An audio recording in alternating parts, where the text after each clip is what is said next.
Somewhere around the year 1200 BC, across the eastern Mediterranean, the world caught fire. Not all at once, and not everywhere, but within the space of a few decades, city after city after city was burned, sacked, or simply abandoned. And these were not villages. These were the capitals of the most powerful kingdoms on earth, the centers of a civilization that had stood for centuries. When the smoke cleared, an entire world was gone. One of the great empires of the age had vanished so completely that its language would not be read again for 3,000 years. The palace cities of Greece were ruins, and the Greeks themselves would forget how to write for the next 400 years. Egypt survived, but battered, poorer and smaller, and it would never again be the superpower it had been. It is arguably the worst collapse of civilization the world has ever seen. Worse, in one sense, than the fall of Rome, because the fall of Rome took centuries. This took a lifetime. And in the ruins, the survivors pointed at a culprit. The Egyptians carved it into their temple walls. A great confederation of foreigners who came out of the sea, destroying everything in their path. History would come to call them the Sea Peoples. But who were they? Where did they come from? And here is the strangest part of all. After 3,000 years of digging and reading, we are still not certain they were really the ones who did this. This is the story of the greatest catastrophe of the ancient world, and of a mystery that has never been solved.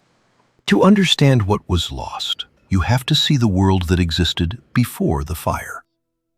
The late Bronze Age, from roughly 1500 to 1200 BC, was something new in human history.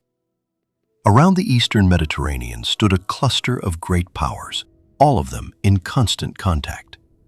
Egypt in the south, the Hittite Empire, ruling from its capital Hattusa in the highlands of Anatolia, the palace kingdoms of Mycenaean Greece, the old empires of Mesopotamia, the copper-rich island of Cyprus, and, on the Syrian coast, a wealthy merchant city called Ugarit, a place that wanted to trade with everyone and fight no one. And these powers did not merely coexist, they corresponded. We know this because the letters survived, baked into clay. Kings wrote to one another and addressed each other as brothers. They negotiated, they complained, they sent lavish gifts. They married each other's daughters to seal alliances. In one famous Egyptian archive, a collection of tablets known to us as the Amarna letters, you can still read the diplomatic chatter of that vanished world. Requests for gold, protests over insults, and appeals for help from smaller vassal cities scattered along the coast and inland. For the first time, and in a limited way, the world had become international. Goods, letters, craftsmen, and ideas moved constantly across borders that kings had agreed to respect. We even have one of these voyages frozen in time. Off the coast of southern Anatolia lies a late Bronze Age shipwreck, found by a sponge diver, its cargo still aboard. It was carrying copper and tin ingots, raw glass, ivory, resin, pottery, weapons, and jewelry. Goods drawn from many different lands at once. A single ship holding the products of half the known world in its hold. That was the age in miniature. It was sophisticated, wealthy, and connected. And that, it turns out, was exactly the problem. To see the flaw, look at the metal that gives the age its name: bronze. Bronze was everything: weapons, armor, tools, luxury goods. And bronze is an alloy. To make it, you need copper, and you need tin. Copper, at least, was available in the region. The island of Cyprus was famous for it. But tin was a different story. There were almost no useful sources of tin anywhere near the eastern Mediterranean. It had to be carried in from enormously far away, from sources that may have lain as distant as Central Asia. Think about what that means. The entire military and economic foundation of every great power in this world rested on a long, fragile supply line running thousands of kilometers through many hands over which no single king had any real control. And the other half of the system was just as brittle. These were palace economies. The great palace at the center of each kingdom gathered in the grain, stored it, and handed it back out. It organized the workshops, the scribes, the trade. It was efficient. It was also a single point of failure. Everything ran through one building and one bureaucracy. We can still read some of it. The Greek palaces kept meticulous records on clay, inventories of grain, oil, sheep, chariot wheels, workers, all of it tallied and filed. And here is the irony. Those tablets survive only because the palaces burned.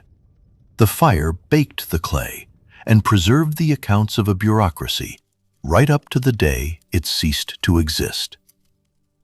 So here was a world that was rich precisely because everyone was plugged into everyone else, and that had quietly built its prosperity on a chain of dependencies.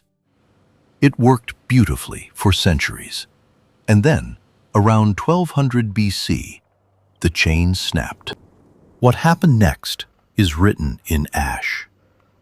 In Anatolia, the Hittite Empire, a superpower that had once fought Egypt to a standstill, simply came apart. Its royal archives at the capital, Hattusa, fall silent around 1180 BC. The city was burned and never truly lived in again. An entire empire, with its own language and laws and armies, dropped out of history so completely that until modern times it was barely more than a rumor. Across the sea, the great palace fortresses of Mycenaean Greece were destroyed in waves. The palaces never came back.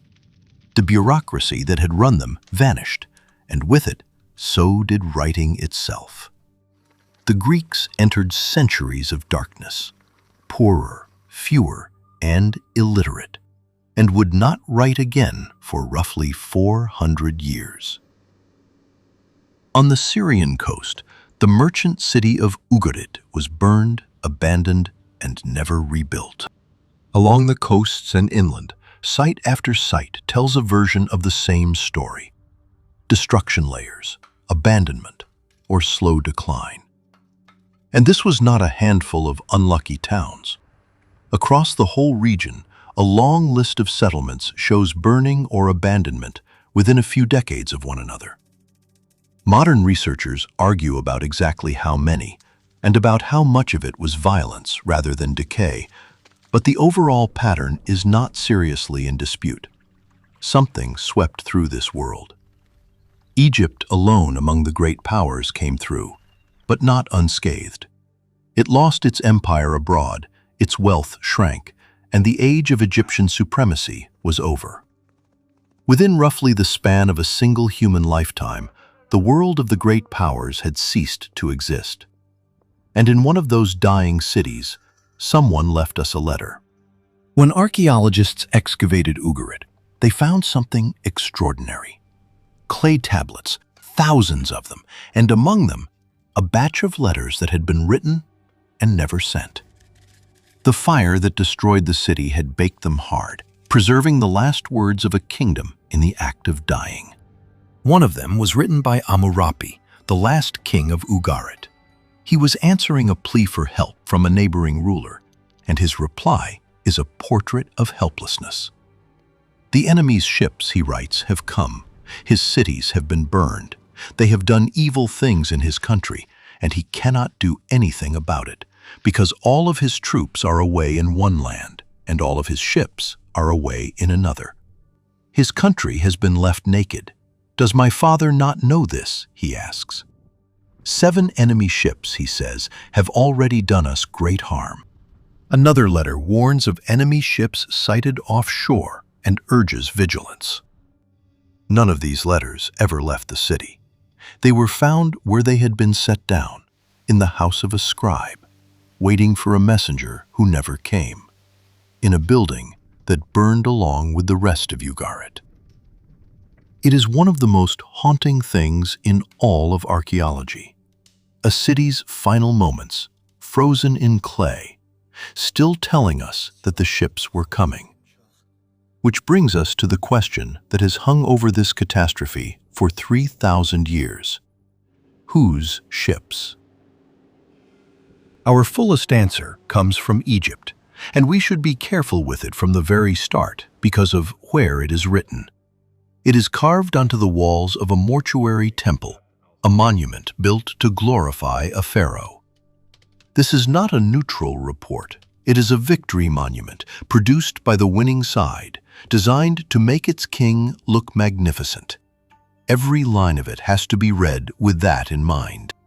The story it tells is dramatic. Some decades earlier, an Egyptian king had already fought off a coalition of raiders that included seaborne groups.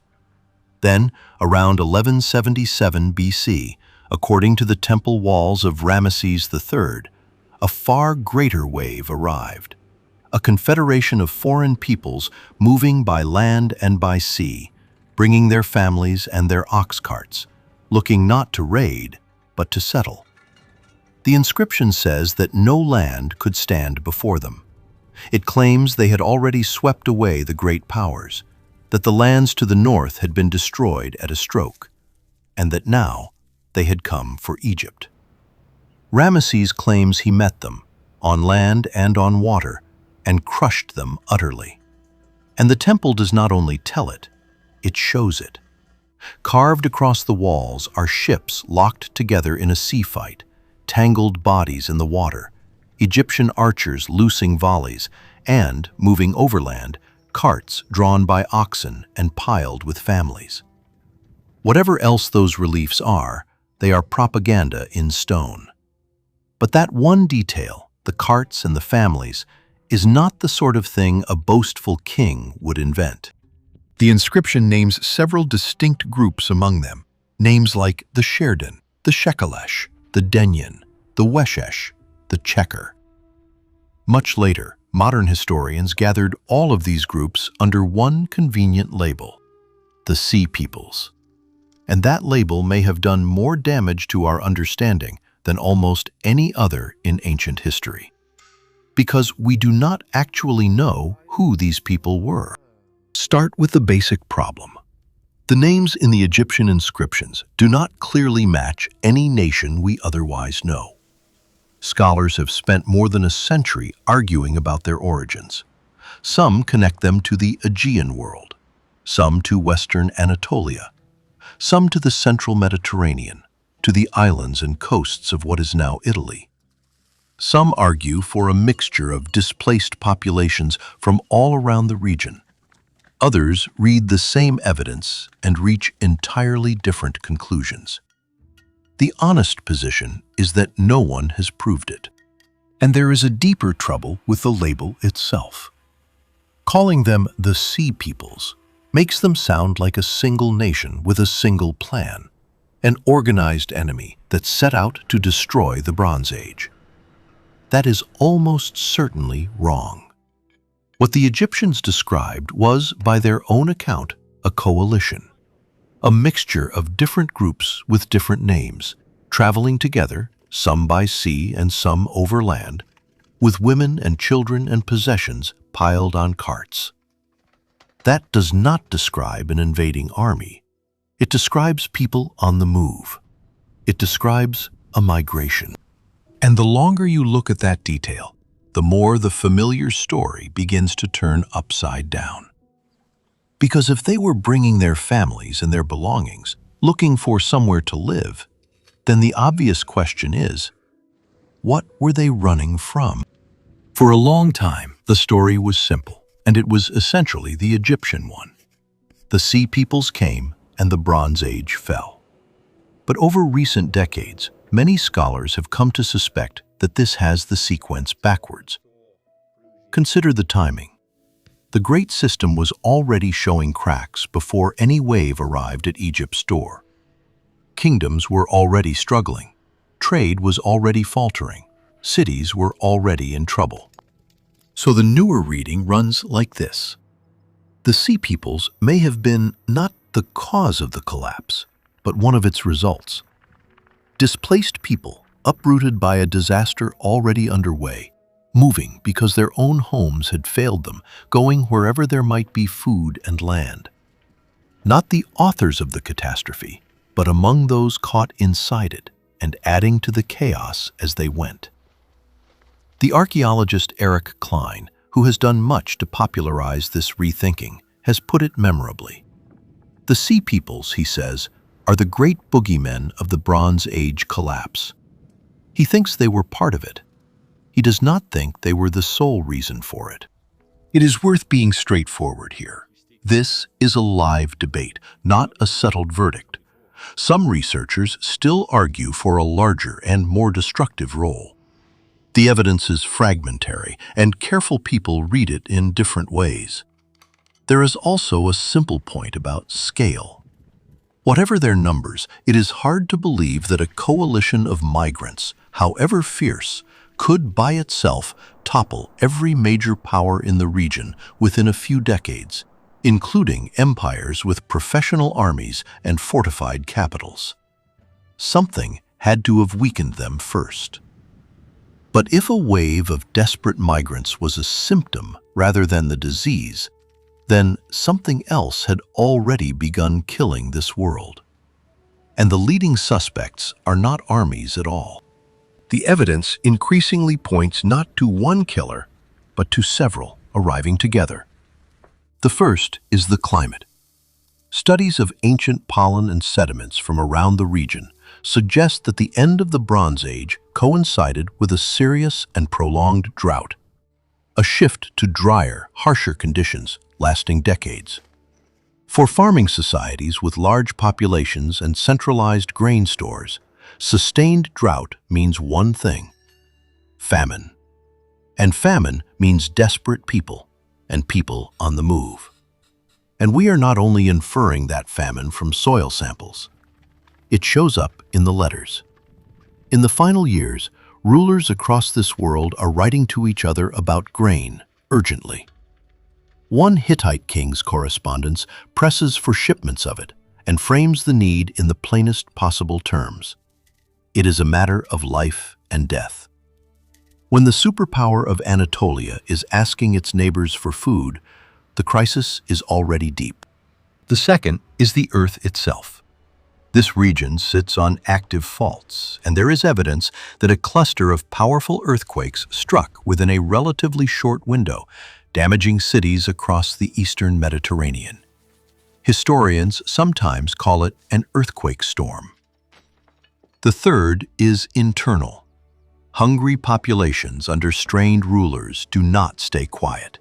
There are signs of unrest, of rebellion, of societies coming apart from the inside. And the fourth is the one we have already met: the failure of trade. As kingdoms weakened and the sea grew dangerous, the long supply lines faltered. And when the tin stopped arriving, the metal that armed and equipped this entire civilization began to run short. Any one of these on its own was probably survivable. This world had lived through droughts and earthquakes and rebellions before. But they did not arrive one at a time, and they struck a system that had no slack left in it at all. This is where the story stops being purely ancient history and becomes something more uncomfortable. The Bronze Age world did not collapse because it was primitive. It collapsed, at least in part, because of the very thing that had made it great. It was connected. Every kingdom leaned on the others. The tin came from far away. The copper came from someone else's island. The grain moved by sea.